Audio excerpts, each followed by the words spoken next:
Welcome back everybody. Today I'm going to be attempting to do some flooring and some hatch building. It's not something I've done a lot of before or any at all, so let's see how we go. If I can do it, you can do it.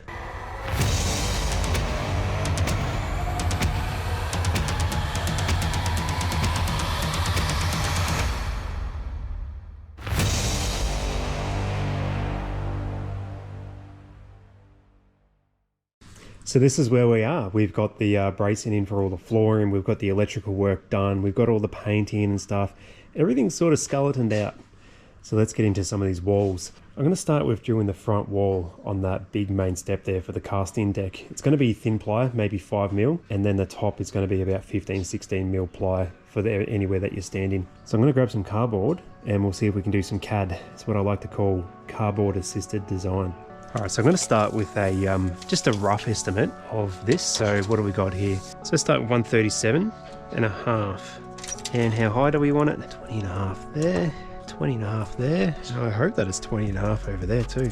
If it's not 20.5 over here, it means I've done something really, really wrong. Yeah, 20.5. We'll start it here. And we want it to go up 21. Not a big step. It's smaller when you're out of the boat. Doesn't need to be crazy precise at the moment. We're just getting it ready to be cut. Now I know that the top's going to taper down. You can see it sort of goes down and tapers down about halfway. So ideally you could sort of look that it's going to taper down right about here and then come down like that, isn't it?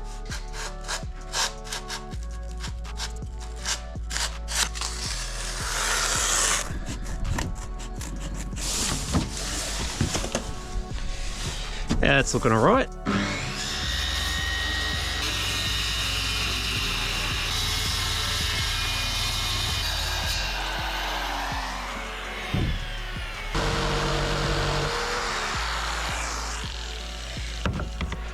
Final fit. Perfect.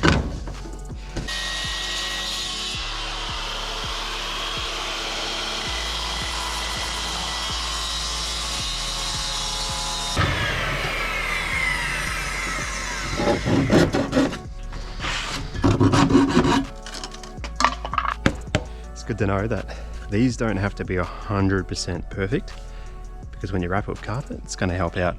Now I keep saying carpet and some people might be like, oh, you should have taken the opportunity to do the EVA foam. I actually scrutinized over the EVA foam and I thought about it for a long time, and I was thinking about it last night and I've been doing a lot of research into it. And quite honestly, for the use of this boat, because this boat's going to be a river basher, so it's probably going to get a lot of mud in it and stuff like that, carpet is going to be easier to maintain and it's going to be more durable in the long term. She's really good. So now I've got that all cut up. The next thing is you need to cover it to make sure that it's waterproof. You can do it a few different ways. Most people, if they're doing a really good job, they'll use some resin, so epoxy resin or fiberglass resin. That will work really well. You can pop it on there. You don't have to worry about sanding it after you're done if you're using carpet. If you're going to put on your EVA foam, you will need to sand it if it's got any bubbles in it to make it silky smooth. But in my case, I'm going with carpet. The other thing you can do is, if you want, you can use some paint. You might have some old house paint. Your friends might have some old house paint. Just use whatever you've got to make it waterproof. Paint will work, so don't think that you have to go using epoxy resin. Even though the epoxy is better, paint will still work just fine. I'm not too stressed. I'm going to go with the paint. If I run out of paint, then I will be getting down and getting some epoxy resin to do the rest of the stuff, because I think that is the best stuff to use. I don't think I've said it yet in any of the videos before, but I am trying to do a budget build on this restoration. I'm trying to see how can you restore a boat that's come from absolute shit to really nice, but as cheap as you possibly can. And that means reusing bits and pieces, trying to do all the labor yourself as well. Don't pay anybody to do it. So I didn't know how to weld, for example, so I went and bought myself a cheap little welder, taught myself how to weld, and then I welded up the trailer. Parrots can be noisy. So let's go grab some of that paint that I was talking about, and let's get this one sorted out. There we go. We've got all the boards cut for the front areas, like the pockety areas, so none of this is going to be load bearing. It's all just walls and faces. But that's the one that you watched me cut out from the beginning. So lots of little tiny little bits for the hidey holes, inside where the esky will go. Lots of bits. Let's get them all painted. I was going to use some paint, so What I'm using here is, it's actually paving paint. So it's heavy duty paving paint. This will water seal the absolute hell out of these boards. It hasn't been open for a long time, so I hope it's still good in there. Round and round and round we go. Surely there's an easier way to do this. Come on. Come on. If you're watching this and I get this open without pulling the pliers out, you have to subscribe to the channel. Couldn't care if you don't like it either. You have to subscribe. We're almost got it. Hehe. Suckers. You know what that means? You've now got to subscribe to this channel, even if you don't like it. There you go, Claire Bear. Paint away. Oh, I'm out now. See ya. Already. So you don't have to worry about it being like perfect even. It will even itself out and just lay it on pretty thick. While the paint's over there drying, I've decided to do a couple little tidy up things. The first thing I've done is I've put a little grate sort of protector in there. So you can see I've just got a stainless steel. It is steel, but it'll be fine. It's not touching the bottom of the boat. I've got clearance there, so I'm not gonna have to worry about it causing any issue with the bottom of the alloy of the boat. And I've just tacked it in there with a couple rivets on the bottom of the battery tray. And the other thing that I quickly did while I was waiting is I sorted out the hose here for the back bilge pump. Though, as I said earlier, I didn't really want to have that running all the way up around here, you know, where your seats are and stuff. It made no sense at all. I've just run it out the back of the boat. It's easier when you have somebody do it for you. Do what? The painting. Slavery. Child slavery. Yep, child labour. Good work. So this is the original board. It's already got all the original nooks cut out. I've got to do an extra one here for the power cables. I'm going to get this one cut and trimmed and do another test fit. And if everything's good, this will be the first piece of the floor that I can trace onto the new board that I have there. I've got the first board template set up how I like it. Now I'm going to go and transfer these markings onto the big board, and we'll cut the big board out. The front of the boat is wider than the back, so that's normal for that to go there because that's the back of the boat curving inwards. So to save material and get this done without wrecking the next line and the next cut, I have to make sure that this corner here, which is butting up against the front of the casting deck, and this line here, which is squared down, straight down for that latch to lift up, they need to be squared. Now what we're going to do is going to get that first dot in there, right where we want it, the first line. And again, right here, this is our textile line for up here.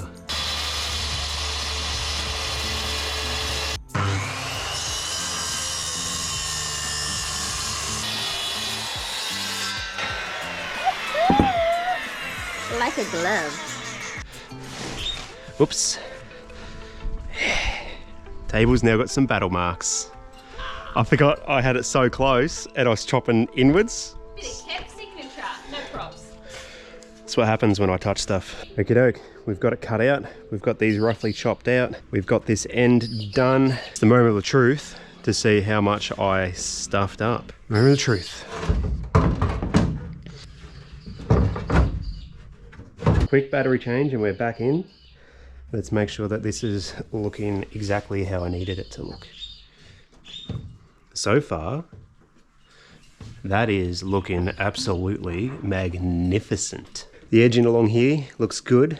We've got enough room now to squeeze that carpet down, squeeze the carpet around all the bottoms of here. We've also got enough room up the front here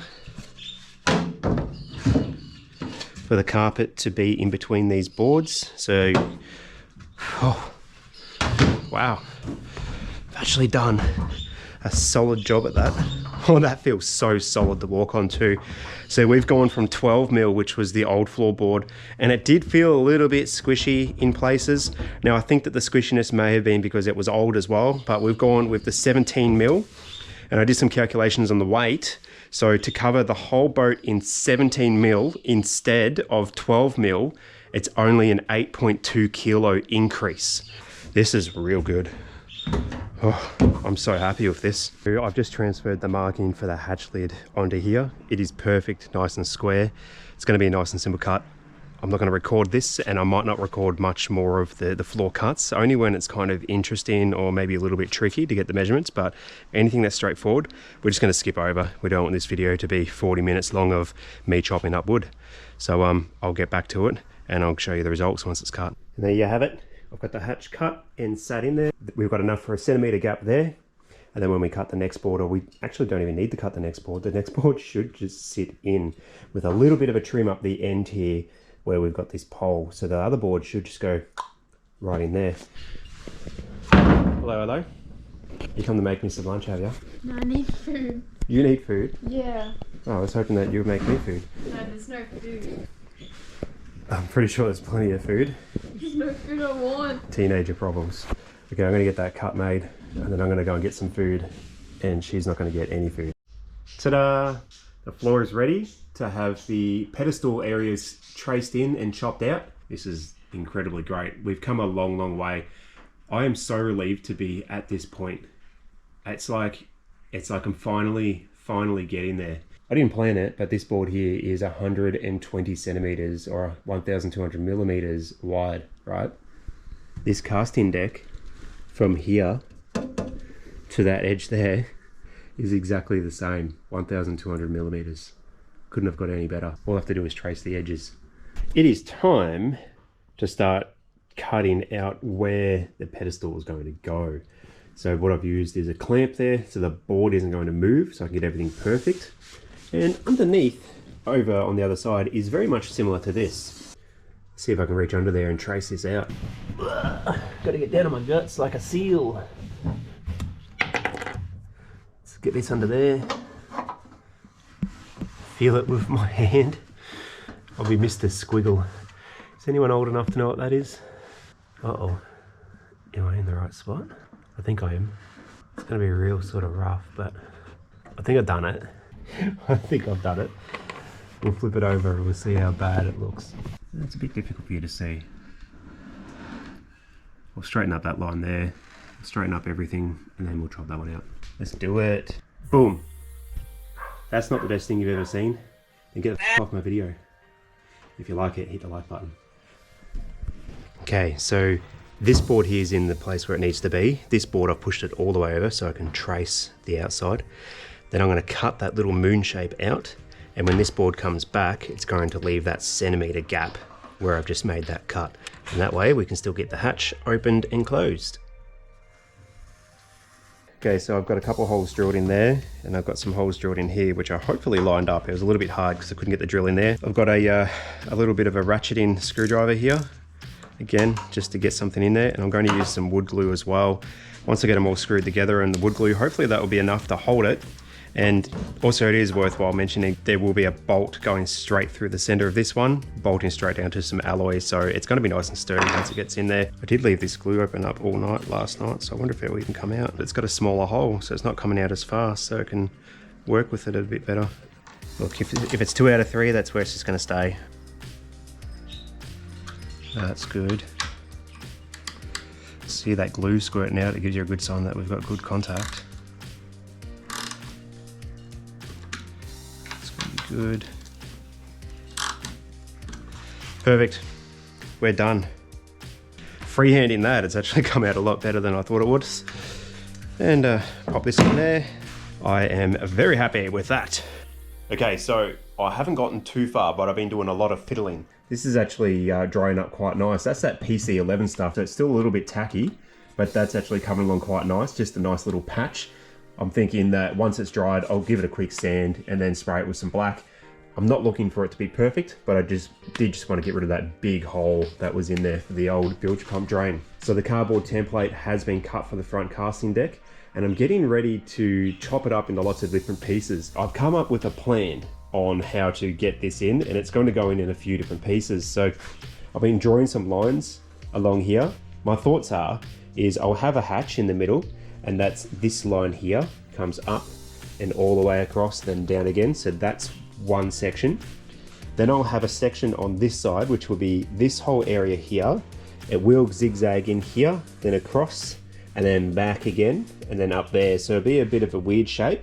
Then we'll have a hatch in the middle, And then we'll have one hatch here, big rectangle one for the battery box. And then the other side is a little bit like this side, but obviously much smaller. So it just goes straight all the way up and then zigzags in up to there. So now I need to trace the outside of that cardboard template, and then I'm gonna have to start transferring these lines onto that. There we go. See whether or not you can see those marking lines. So they are all in there, exactly the same as you see inside of the boat, measured down to the millimeter. This always happens to me. It's the next day and I really wanted to get this board cut out that we did the template on that you just seen. But as you can see outside, it is absolutely pouring down rain. It's been like this for the last 4 or 5 hours and it doesn't really look like it's going to let up. So what I've done instead is, so we can continue to progress on the build this weekend, I've gone out and I've grabbed myself, voila, some carpet. So yes, it's settled. I am definitely going carpet. I have bought it. So what I want to do first before I do any of the carpeting is I want to check out the underfloor flotation. So this boat's had the back seat ripped out, which means that it doesn't have any flotation for the back of the boat if it does take on a lot of water.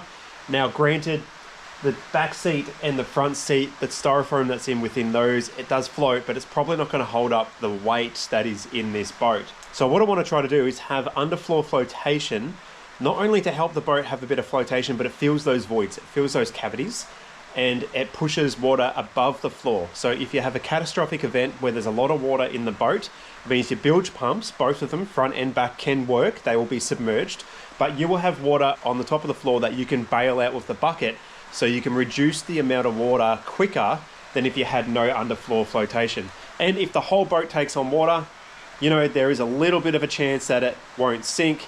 I'm not too sure that it won't sink though, because by the time all this weight's in the boat, and with that 25 horsepower 4-stroke Honda in the back, she does weigh a fair bit. And then you throw on the batteries and electric trolling motor. Realistically, I think if it gets flooded, she's going down. Now, I have said to everybody that I wanted to try to make Beth a restoration build on the cheap. So what can we do on the budget? Like, Beth is an old boat. You don't want to go put in heaps and heaps of money into an old boat. I've seen a lot of people do it before. It's a waste of money. If you're going to put that type of money into an old boat, just buy a new boat as your platform to start with. So I don't want to do it on an old boat. So we've got the carpet, and for the underfloor flotation, I had this brilliant idea. Down in Australia, we call them boogie boards. They are made out of styrofoam. Now I've got 4 of them, which my kids don't use because these ones are busted and old, and I'm going to trial using these. So they are flat already. I can chop them up into squares. I can slip them underneath the floor. And these things, if you go down to your recovery yard or you look on, Facebook Marketplace and stuff like that, you can get them really cheap, if not for free. Now, they're not good to use if you're buying them brand new from a store, because even the smallest, cheapest ones, they will still pop you like $15, $20 per one, and that's not cheap at all for flotation. But when you're talking about picking some of these up, like a whole handful of them for, $5, that is cheap. And they don't absorb water. They're made out of the same polystyrene that is inside of your boat seats. I'm going to give that a bit of a go. I can chop them up into slabs and pop them under. Let's get into it. And I think that it'll work really well. If it does work really, really well, I'll go and pick up a couple really, really cheap ones for a couple bucks, and underfloor flotation will be done.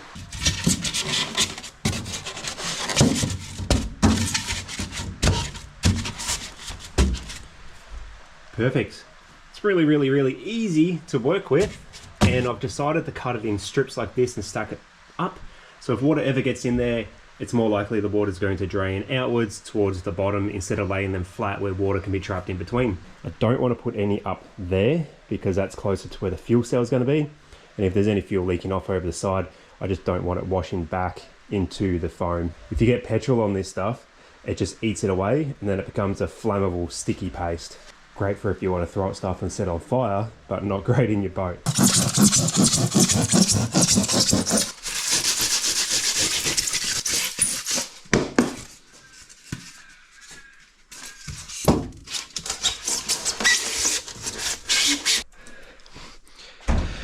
All right, other than this little bit here, I'm out. Let's find a little hidey hole for this one. Probably over in here somewhere, maybe over that back. I reckon I only need another 2 because I only need to fill up this little void there. This is the central underfloor locker for the oars and stuff. And then these couple little voids here. I reckon right under there is probably perfect. There we go. It's found its last little hole. Looking pretty good. I don't think I've ever seen anyone do this before, but there's no way I'm the first. I'm not the first person to go, hey, let's put some, surf bodyboards or anything like that underneath our boat. They are expensive if you were to buy them brand new, let's put it that way. But if you can get them cheap, if they're laying around, friends, family, garage sales, recovery, cycling centers, all that sort of stuff, Facebook Marketplace, pick them up cheap as, chop them up. They are really clean. So once you've chopped them, you rub them, they're not flaking anymore. It's actually really, really good. Well, there you have it. Everything is in there and looking absolutely perfect. So what we've got here is we've got all the boards, the 3 that you can see going up in the middle there, the big one, the small one, and the big one down the bottom. They're all hatch lids. The side ones are going to be fixed. We've got the centimetre gap in between each board, which will allow the 5mm clearance on each edge for the carpet to wrap around. I'm absolutely bloody stoked to how great that has come out.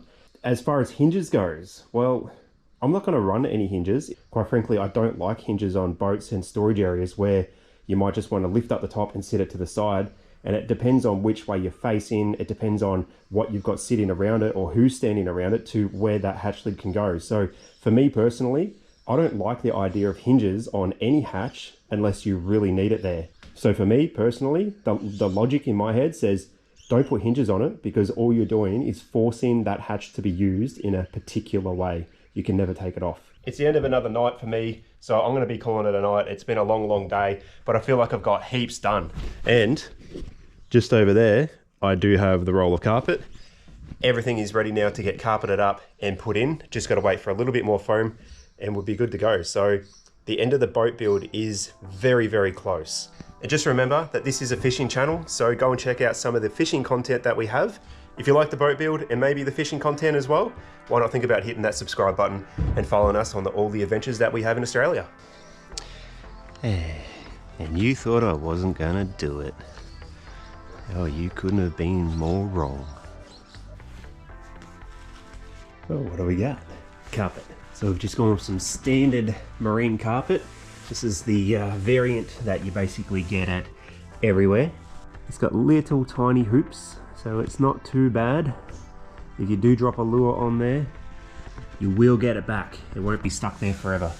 Not like this, where it has massive hoops. And if you drop a hook on that, you never get it back. So to do the gluing, I'm going to use this Fast Grip contact adhesive. It really stinks. It is water and heat resistant, so it's great for in your boats in the long times. And you just spread it around with a brush or a roller. That's all you do. It is really, really good. I've used this before on a lot of different things. As you can see there with the suitability, we'll read them out. Suitable for leather, canvas, hardboard, laminated plastic bench tops, rubber, cork, wood and metal. And to show you it in action, that is it right there. It does glue with a bit of a sort of a yellowy color. That's been glued on here for a long time. One thing you should always do when you're doing carpet, choose an end and call it an end of the front or the back. So this is the top of the carpet, this is not the underside, and I'm going to call this the back. So what I mean by the back is when I'm laying the carpet out on the boards, anything that points towards the back of the boat, that would be the back side of the boat.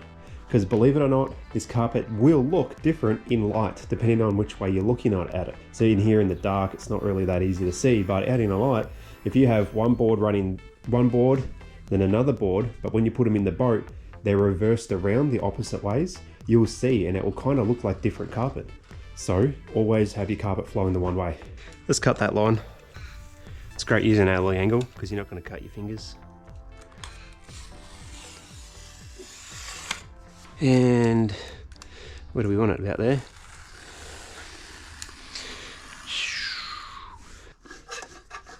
Look at that, didn't need the pliers to open it.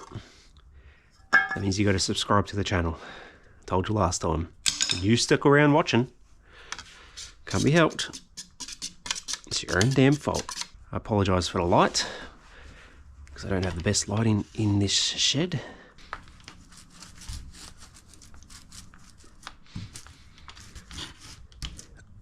I just breathed it in. Okay, Time to flip it down. Claire's here to watch my failure. Don't laugh. Okay, down it goes. Sake. I did it on the wrong side. Oh, you checked. I did check. This is what happens when you try to do stuff with no sleep. Yeah, the dogs knew I did it the wrong side as well. Don't laugh at me. Stop laughing. Seat is in, sturdy, bolted in. Carpet is in after that mistake that we had. Glued it on the wrong side. But before I could put that in, I had to put in that front wall. And before I could put that front wall in, I had to put in the bottom tray in there as well. Absolutely stoked with this. This seat has come out really, really well. It's very, very sturdy. I have sat on it and it's not even wobbly, not to the slightest. The seat might be sitting a little bit too high. I'm not entirely sure if I like it where it is, but the post that's in there, that can be pulled off and just chopped a little bit shorter. So that is a very quick and easy fix, but I won't worry about that till I get all the seats in. What I'm quickly going to do is get the next lot all sorted out. So I'm just going to rinse and repeat. It's just going to be chop it, slap some glue on it, wrap it, pull it tight, staple it on the backside, and then stick it in the boat. One thing that I have done with this front piece here, I've avoided wrapping the carpet all the way around, but I have stapled it all the way along the top. You can't really see the staples because once they're in there, they actually dive in pretty deep into the carpet. The carpet itself is fixed down with some screws. You can see there's a little screw right in there. They have been colored in black, so they make it harder to see. We're going to be back out in the water in no time. I'm going to hurry up and get this stuff done. I really don't think I need to show you me chopping carpet over and over and over again. So let's skip you the boring stuff and we'll get to the sweet looking stuff. I thought I'd give you a quick little sneak peek of what I am actually doing. I won't just cut you completely out. So you can see a lot of staples all the way along. It's glued on the face and then we're just pulling as tight as we can and stapling. As you can see, I'm a professional carpenter. So these corners are exactly how you're meant to do them. I am a professional. Just remember, don't believe everything you see or hear on the internet. It's coming along really, really well. Just got the last bit to do there. As you can see on the other side, looks real nice. Nicely wrapped, nice and tight, nice and smooth.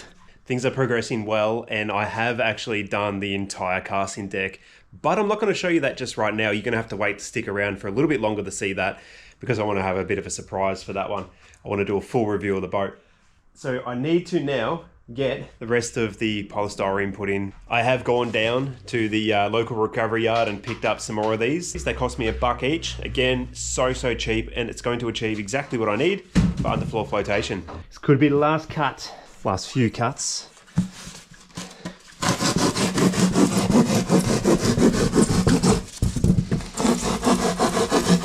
Pretty easy to work with this stuff. And it's not too messy, as you can see. Not too messy at all. I'm just using a saw, like a little wood blade on it. And there you have it. There's some cheap insurance. So if the boat takes on a lot of water that can't be pumped out, it will help your boat float if you do take on way too much water. So my center channel is empty, and that's where my bilge pumps lie. So there's one bilge pump right up the very back there, and there's another bilge pump at the lowest point at the front this way. If this starts filling up with water, it forces the water to go into the middle, and then your bilge pumps can pump it out more efficiently without having to wait for the whole lot to get really, really deep. There we have it. So as I showed you, that's all good. Next step I'm doing is I'm putting in this long fuel hose. Originally in this boat, when I first purchased it, this hose was used to put the fuel tank right up the front, which I'm not swinging you around because I'm not showing you what the front looks like. It's a secret. But, sorry, I'm going to have two spots for the fuel tanks. I'm going to have one there, which will have a short hose, and then we have the real big long one, which is going to allow the fuel tank to go up the front. So that allows me to have the fuel tank at either end for load balancing. So it depends on how much load I've got in the boat, how many people, etc., etc. If I'm using the really big fuel tank, the old one, which is sitting just over there, if that's fully fueled, it might be too heavy and too awkward to have in the back corner of the boat. It might make the boat lean a little bit this way. So it's best to have it up the front in the dead center where it keeps everything nice and flat. So I'm about to get this fuel hose, and I'm just going to run it all the way through the polystyrene up to the front before I put that final board down.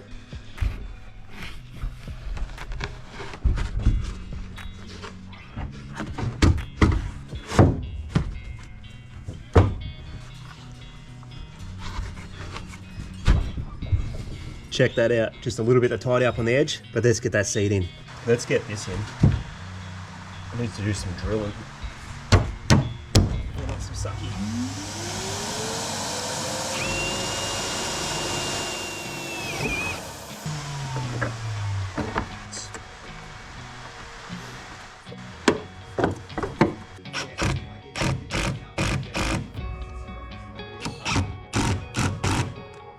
All right, it's time for the final reveal. I am done with the decking and I've got some hatches in there.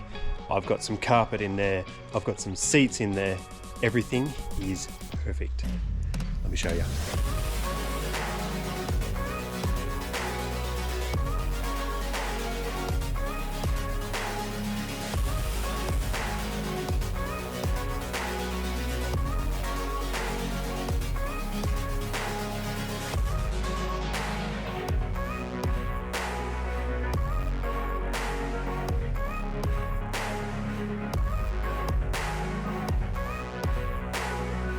So the final result, everyone, is looking absolutely great. I am really stoked with this. It is so sturdy.